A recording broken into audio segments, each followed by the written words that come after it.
We are recording the interview of Benjamin Hudson. This interview is being conducted by Keturah Edwards from the Wright State University Veterans Voices Project.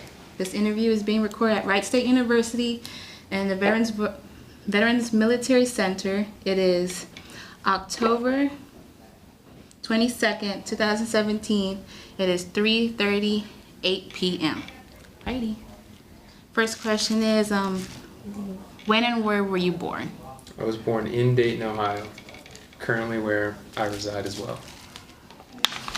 And who were your parents and what were their occupations? My parents are Allison and Randy Hudson. Both are geologists. Did they go to school here? Both of them went to school at Wright State. Really? Did they do any published anything in the geology field? Nope. Got their degrees and instantly went to work for private sector. Okay. Hey, do you have any siblings? I do. I have one little brother. Is he old enough to serve in the military? He is, but he has a kidney, let's call it a kidney problem. Oh, okay. So he is unable to serve. Oh, okay. Medically. So does he go to school? He did go to school. He graduated, actually. That's nice. Okay, what were you doing before you entered the service? I was working 40 hours a week at various jobs to try and make tuition payments, but that did not fan out in my favor. Oh, it's for college. This is for college. Okay. What were you taking back then? I was a full-time student at Wright State, taking biology as my major. Also found out I'm really bad at biology. I'll come back to that a little bit. So what branch did you end up joining and why? I signed up for the Marine Corps because my uncle said it would be the greatest challenge. Did you find it as a challenge? It was a challenge. A lot harder than what I hear from everybody else. Oh, okay. So how was the training?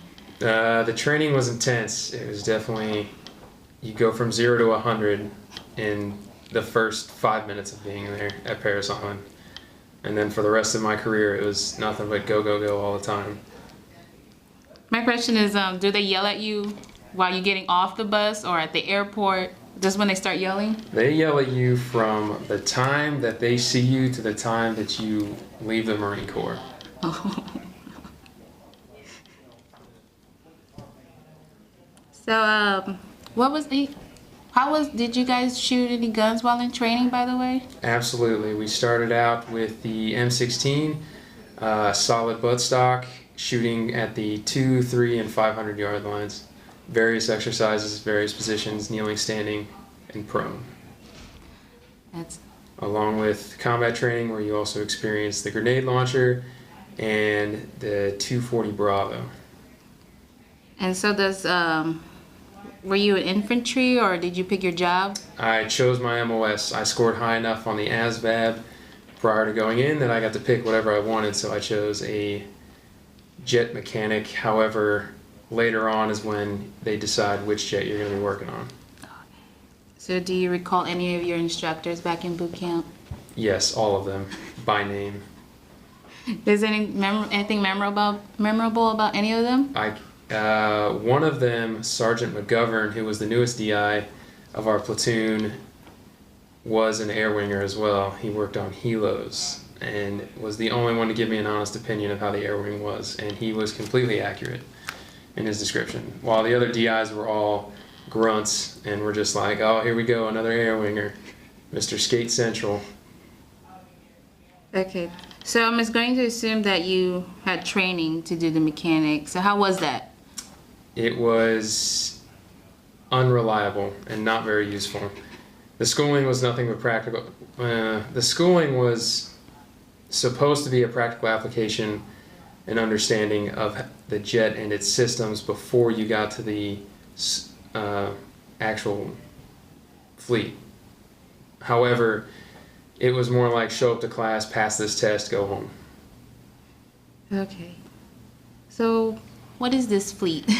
The fleet is where you finally go from being in school to a unit where you perform the functions needed of you so that you can contribute to the United States Marine Corps and its services. Okay. So how did you manage to adapt to this marine life since you said it was hard or like a challenge? I went in with an open mind. No one told me it was going to be easy, so I assumed it wasn't going to be. And I figured if thousands of people have done it before, that I can certainly do it myself. So how was the physical regimens? Like, what time did you guys get up? Got up at 0800, although we didn't know that until the end because we weren't allowed to carry watches or have clocks around us, and we went to bed what I would assume to be around midnight because we found out that they have to give us at least 8 hours of sleep, but that's not what it felt like. And how was the social life? Were you allowed to socialize at all? In boot camp, no. There was a lot of time at the end of the night so you could write letters to your family. In combat training, there was more, I don't want to say free time, but less time being educated in what you needed to learn. So you got some time to yourself. The schoolhouses allotted free time that you could go out in town, have a drink with your buddies, work out, you know, do what you need to do to relax because you finally got your weekends. But as soon as I made it to the fleet, that all went out the window because no one told me that my MOS was a 10 on, 14 off or 16 on, 8 off day every day, including weekends and holidays. Seems really intense. All right, I'm gonna ask you once you actually did your job now. Yeah. So where did you first serve, or your first duty station? First duty station was Yuma, Arizona. The Harrier, which is the jet that I worked on, could only allowed you 2 places to work. The Marine Corps only had 2 air stations that had them, which was Cherry Point and Yuma, Arizona. So it was a gamble based on open slots who was going to go there, but I elected West Coast and I got what I wanted. So that was pretty nice. So how was it, like, in Arizona? It's terrible. I grew up in Ohio, which has humidity and water and life, and then you go to Yuma, Arizona, which is a desert in the middle of nowhere with nothing but sand around you for 50 miles, and then you hit a mountain, and then past that, there's more sand. So did you guys do any missions or any connection with any missions going on overseas? We had a weapons training that occurred once a year, every year, where different type model aircrafts would come together because in the middle of the desert you have nothing that you can really blow up, so nothing can be harmed, which was a great facility for us to work at. So Arizona. Did you go anywhere else after Arizona? Went on 2 deployments. The first deployment was a training deployment on the 31st MEU. The USS Bonhomme Richard was the ship we were stationed on. And we traveled to Japan, which was just a stopping point. And then from there, we made our way down to Australia, where we practiced missions with the Australians as if Australia had been invaded and it was our job to retake Australia. And then from there, we just went up to China, had a little vacation, resupplied, ported, and then back to Japan, and then back to the States. The second deployment was on the 13th MEU, USS Boxer, where we floated around wherever we were needed to run whatever mission was needed to be done. Okay, so you said that you were on a Navy ship. So Yes. how was it being on? What's your first thoughts of being on a ship? It's a floating prison, 100%. Every bit of space is cramped. You're cramped into quarters where if you take what looks like a bookshelf and put people in its place instead of books, that's your sleeping quarters. All aisleways are no bigger than your shoulders. For someone like me, bigger guys had more problems. They had to worry about the height of the hallways, not knocking their heads on anything. You're always around the same people all the time. It's not very sanitary. People get sick. It's a floating biohazard. The food is always rotten because they try and serve the enlisted people, the oldest stuff first. The officers definitely got great meals. In fact, I was envious every time my OIC brought down his breakfast versus what I had, which was usually a stolen bowl of cereal and maybe some eggs, and I can't guarantee they were eggs. Did you get lost on the ship? If you get to LHD, it's not as big as the aircraft carrier. Correct. I definitely got lost a few times because once you start roaming around in the hallways, it's like a rat in a maze. You don't know what stairway leads to what hallway leads to what. You just have to try and orientate yourself with a basic understanding of the boat. It's only so big and it goes in one, direction. That's funny. So did you have like hard time remembering the other branches' ranks? I did at first, but when you're with these people every single day, it doesn't take very long to learn their rank structure. Although the respect for the rank structure differed, I will say that. Okay, what was like a regular work day on the ship for you? A regular work day on the ship was that you woke up and 2 hours prior to your shift starting, because by the time I was there, I was doing something called a desk runner, which basically means you're in charge of your crew and all the things that they need to do. So you're the keystone and everything. So you get up 2 hours prior, you get ready, you get to work an hour early so you can get a pass down of what happened the shift prior. You work for 12 straight hours fixing aircraft, launching them, recovering them, servicing, everything that my MOS required of me. And then you get off work, you go to the gym for another couple of hours, and then you go back to sleep, and you try and sleep through all the horns and the drills and everything that's going on inside the boat. Did you have to participate in the drills? No, by drill I mean physical drill, like someone was drilling into sheet metal and all other kinds of who knows what. So how was it working with Air Department? It was 50-50. Working with people who were in the same boat as you kept a nice family understanding while you were at work. Everybody knew the same stressors, you all knew what to do, you all had to work together as a team to accomplish your goal. However, trying to acquire what you need to acquire to work on these aircraft was like trying to find a needle in a haystack. It was miserable to acquire parts, which left your aircraft down most of the time. And then you got yelled at because your aircraft were down and unfixable. So if they were unfixable, they extend your hours or someone else takes over? You just worked on something else. There was always something to do.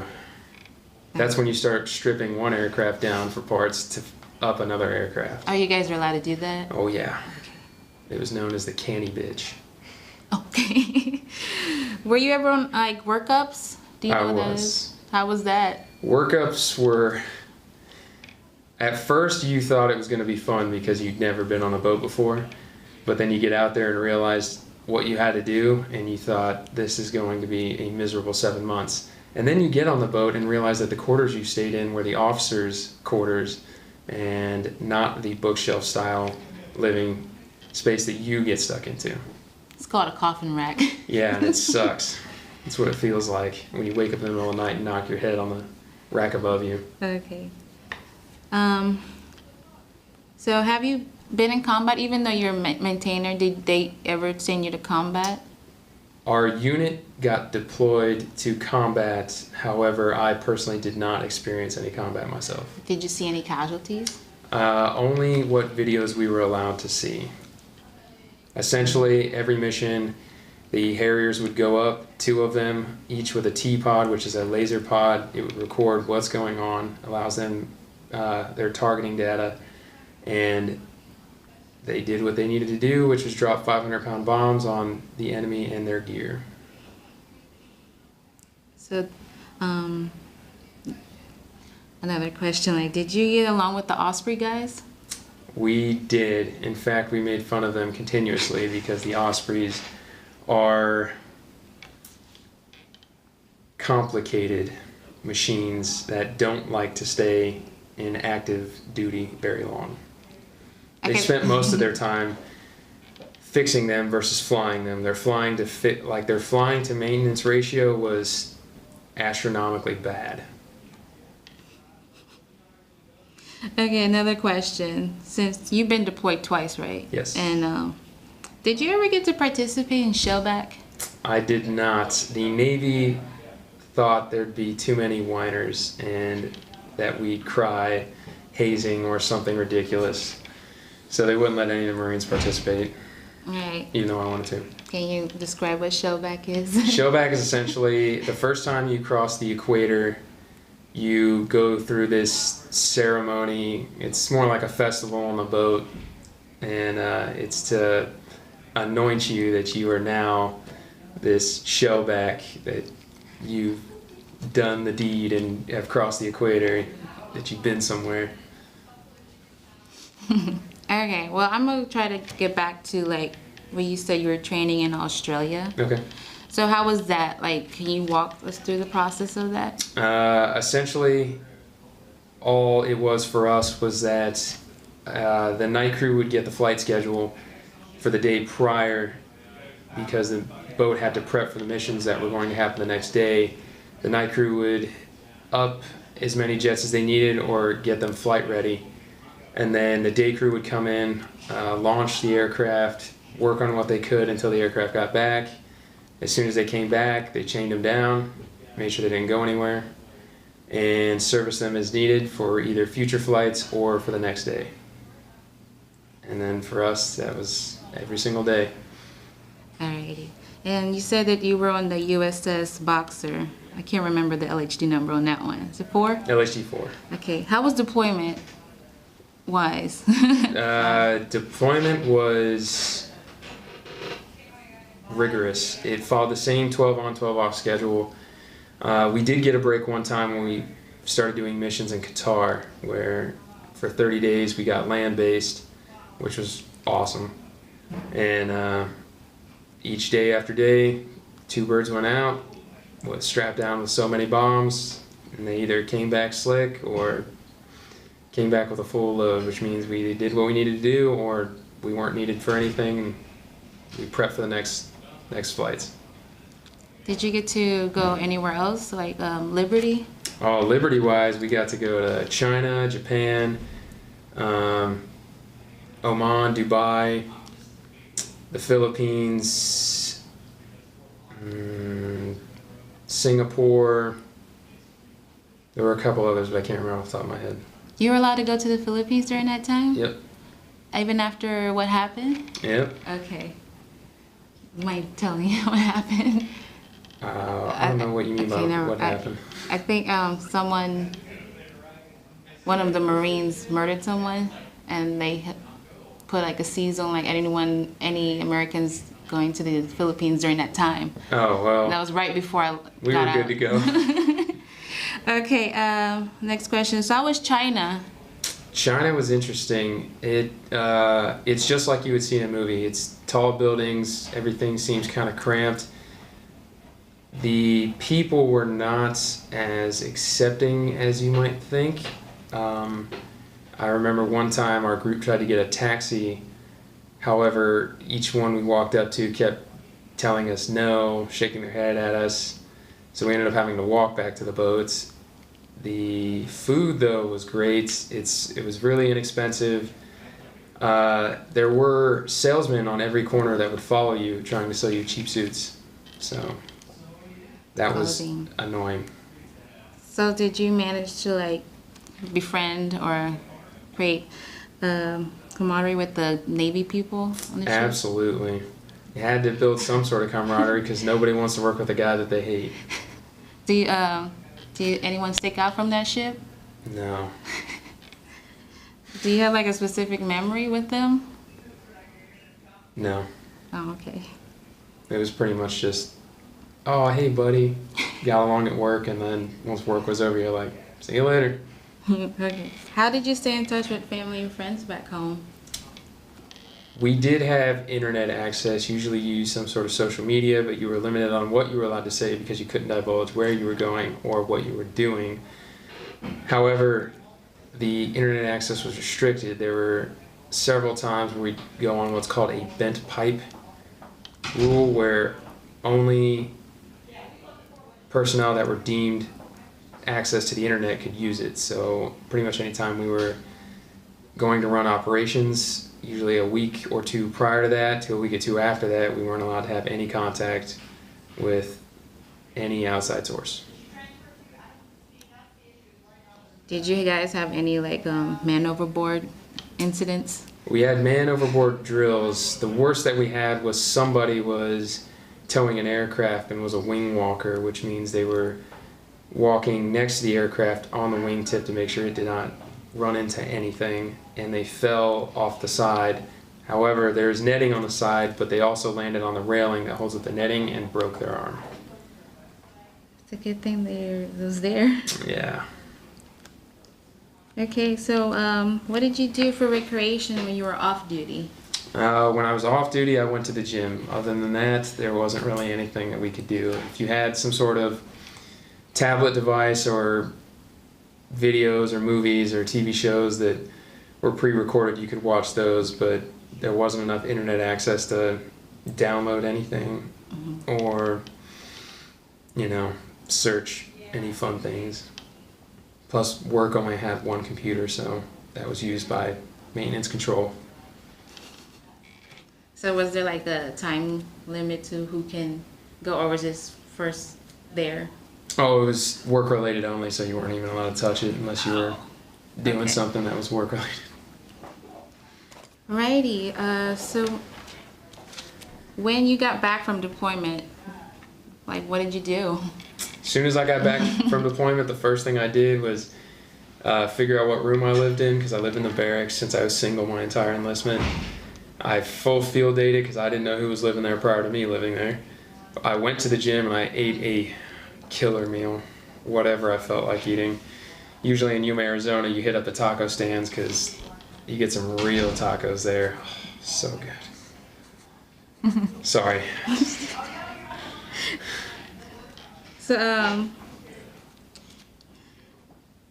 when did you get out of the service? February 11th, 2017. I had a 5-year contract, which would have allowed me to exit the military at December 11th, 2016. However, I extended 2 months for my last deployment. Oh, before we go, what was your highest rank? I achieved E5 Sergeant. I did that within 3 years of my enlistment out of my 5-year contract. That's awesome. Both Corporal and Sergeant were meritorious. So what's the process of ranking up in the Marine Corps? PFC, Lance Corporal are all time-based. So you can achieve them early by meritorious promotion, but the majority only wait out the time they need until they get promoted. Corporal and Sergeant require you to take classes, and if you do not take these classes, you do not get promoted. And so you don't have to do any physical thing for it too? You also have to stay up to standard. If you cannot pass your physical tests or haven't done your PME, which is essentially online classes for whatever, usually you get to choose, then you cannot get promoted. What's PME? Is that? I don't remember what the acronym is for that. Oh, okay. So how did you manage to readjust to civilian life? I would not say that I'm 100% readjusted. However, I knew that going back into the civilian world that I cannot expect those around me to be of a disciplined standard.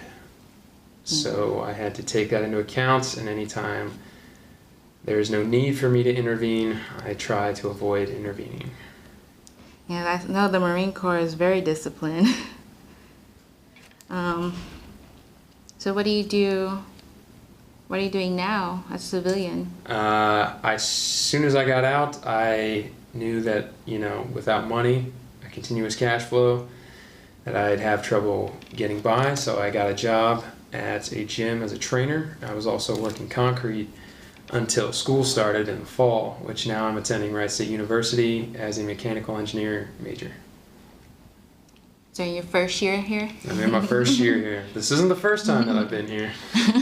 So how's that going? Coming from the military and then being back with younger folks? It's interesting. I go into all my classes, especially as a first year, and I find that I'm older than 95% of the individuals in there, and that's having some sort of social relation with them is difficult because what they grew up with and what I grew up with are not the same thing.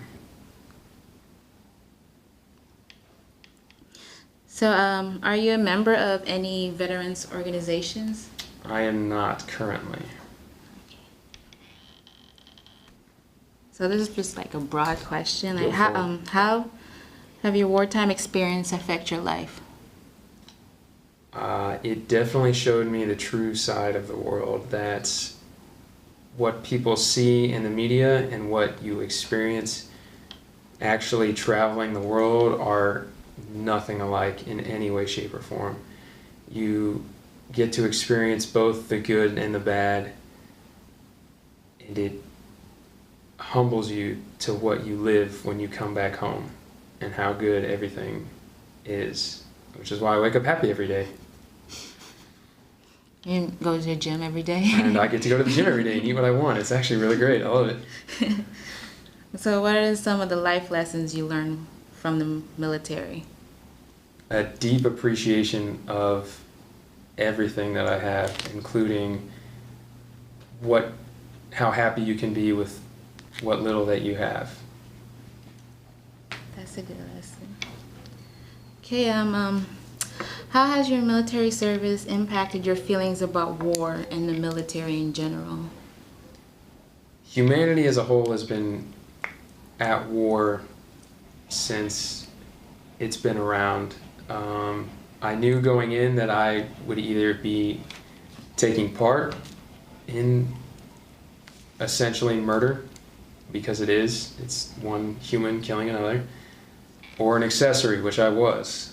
It was my job to fix the aircraft that destroyed the enemy and their gear, which means many people lost their lives in the service that I partook in. Does that keep me up at night? No, because I knew exactly what I'd signed on for. Did I expect any different? No, I did not. I knew that war is always a constant, that countries will always be fighting with one another. And so it didn't bother me, it didn't change me, it just, I guess, gave a clear perspective once I'd seen it for myself. So did you receive any awards from the Marine Corps? I received the basic ones, which would have been National Defense, which is serving in a time of war. I received my Sea Service, which was allotted to me for 90 days of what it says, sea service, basically on a boat for 90 days or more. Global War on Terrorism for participating in training in Australia. I got a second one for participating in Operation Inherent Resolve, which was my second deployment. I received an OIR medal for that, and I also received a Navy Achievement Medal for high performance at my job. That's great. Those are hard to get. I only got a couple more questions. What are the messages that you would like to leave for future generations watching this video? That if you sign up for the military, be prepared for what you sign on for. Not all the branches are the same, not all the jobs are the same. You'll find that each one tends to fight with the other ones, but you're all one big family. And go in with a clear conscience and leave with a clear conscience. Oh, I forgot to ask you one last question. Go for it. Other question. Like, do you still keep in contact with your Marine friends? I do. I had a group of friends in my shop. It was all the guys who relatively came in around the same time, including my best friend who I met while I was in school. We had the exact same MOS. We got stationed in the same place. We literally talk every week, whether it's through playing a video game together online, just texting one another, finding out how everybody's doing. My best friend has 2 kids now, a wife, he's enjoying himself, moved to Arizona. It's one big family, and I'll talk to him for the rest of my life. That's good. Do you have plans of seeing him anytime soon? I usually went to visit him once a month because he lived in Illinois, so it was an easy drive. However, now that he's moved to Arizona, I'll probably see him once or twice a year if I get the chance, but flying is kind of expensive. Yeah. So is there anything that you felt like we haven't discussed or should be added to this video? No. Okay. That was pretty detailed. Yes. Well, that concludes our interview. Thank you for your service.